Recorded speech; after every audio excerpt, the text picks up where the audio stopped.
"Can we have your leftovers?" 4 hungry kids asked. He looked up and saw their blue eyes. Marcus had been stationed on Kepler 442b for 3 months, and he still wasn't used to the silence. Back on Earth, even in the quietest moments, there was always something. The hum of distant traffic, the whisper of wind through trees, the murmur of other human voices. Here, on this desolate outpost at the edge of colonized space, silence was absolute. It pressed against his ears like a physical thing, broken only by the occasional creak of the prefab structures as they expanded and contracted with the temperature shifts. He sat outside his quarters on a folding chair, watching the twin suns sink toward the horizon. In his lap rested a thermal container with the remnants of his evening meal, reconstituted protein patties, synthetic vegetables, and a starch paste that the supply manifest optimistically called mashed potatoes. It wasn't much, but it was more than he could finish. His appetite had diminished in the low gravity. Marcus was reaching for the container's lid when he heard the voice. "Excuse me, sir." He looked up sharply, his hand instinctively moving to the pulse pistol at his belt. There shouldn't be anyone else out here. The nearest settlement was 40 kilometers away, and his communication logs showed no incoming transports. 4 children stood before him in a ragged semicircle. They couldn't have been more than 7 or 8 years old, their bodies slight and undernourished. But it was their eyes that stopped Marcus cold. Large, luminous, and the most striking shade of blue he had ever seen. Not human blue. Something deeper, almost electric, like the glow of ionized gas. "Can we have your leftovers?" the tallest one asked. She had dark hair pulled back in a messy braid, and her voice carried a strange accent he couldn't place. "We're very hungry." Marcus's mind raced. The briefing materials had mentioned indigenous life on Kepler 442b, mostly microbial, some insect analogs, nothing sentient. Certainly nothing humanoid. Yet these children looked almost human, save for those impossible eyes and skin that seemed to shimmer faintly in the fading light, like oil on water. "Who are you?" Marcus asked, his voice steadier than he felt. "Where did you come from?" The 4 children exchanged glances. One of the smaller ones, a boy with a shock of pale hair, stepped forward. "We live here," he said simply, "in the caves past the red rocks. We've been watching you." "Watching me?" Marcus felt a chill despite the thermal regulation of his suit. "For how long?" "Since you came," the tall girl said. "We watch all the humans who come. Most don't stay long. You've stayed longer than the others."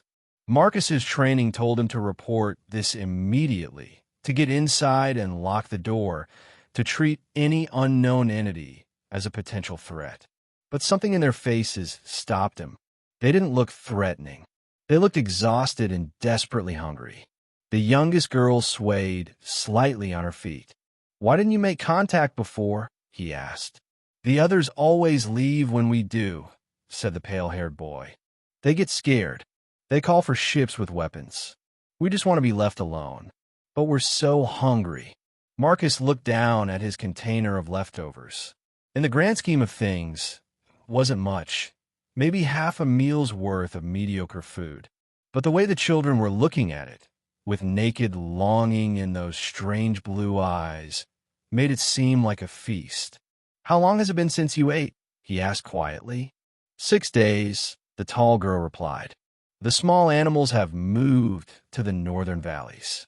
We're too weak to follow them that far anymore." 6 days. Marcus felt something twist in his chest. He had children of his own back on Earth, 2 daughters, 9 and 11. He joined the Colonial Survey Corps to give them a better future, to help terraform new worlds where they might one day live without rationing, without the endless struggle for resources that had consumed Earth. Looking at these 4 beings, he saw his own daughters' faces superimposed over their alien features. Protocol dictated he report this. Unknown sentient life was a Level 1 discovery, requiring immediate quarantine and study. These children, if that's what they were, would be taken, examined, cataloged. Their home in the caves would be mapped and documented. The pristine isolation they'd known would be shattered forever. Marcus made his decision. "Here," he said, standing and offering the container. "Take it. Take all of it." The children hesitated, as if expecting a trick. Then the tall girl stepped forward and accepted the container with both hands, cradling it like something precious. "Thank you," she whispered. "Thank you so much." "Wait," Marcus said as they turned to leave. He ducked into his quarters and emerged with 3 more containers, his breakfast and lunch rations for the next day. "Take these too. And," he paused, calculating, "if you come back tomorrow evening, same time, I'll have more for you." The pale-haired boy's eyes widened. "You won't tell the others about us?" Marcus thought about the military vessels that would come, the scientists with their instruments and their clinical curiosity, the way everything these children knew would be dissected and destroyed in the name of discovery and progress. He thought about his daughters and what he'd want someone to do if they were hungry and alone on a hostile world. "No," he said firmly, "I won't tell anyone, but you have to promise me something. Stay away from the other outposts. Some of the people there won't be as understanding. And if any new survey ships come, you hide. You understand?" All 4 children nodded solemnly. "Good." Marcus smiled and was rewarded with shy smiles in return. The first time he'd seen any expression on their faces besides hunger and fear. "Now go before it gets dark. And be careful." They left as silently as they'd arrived, for small figures melting into the purple twilight. Marcus watched until they disappeared behind an outcropping of stone, then turned back to his quarters. His stomach growled, reminding him that he'd just given away his dinner and tomorrow's meals, but he felt fuller than he had in months. Inside, he deleted the external camera footage from the past hour. Then he sat down at his terminal and began composing a message to the supply depot, requesting an increase in his rations.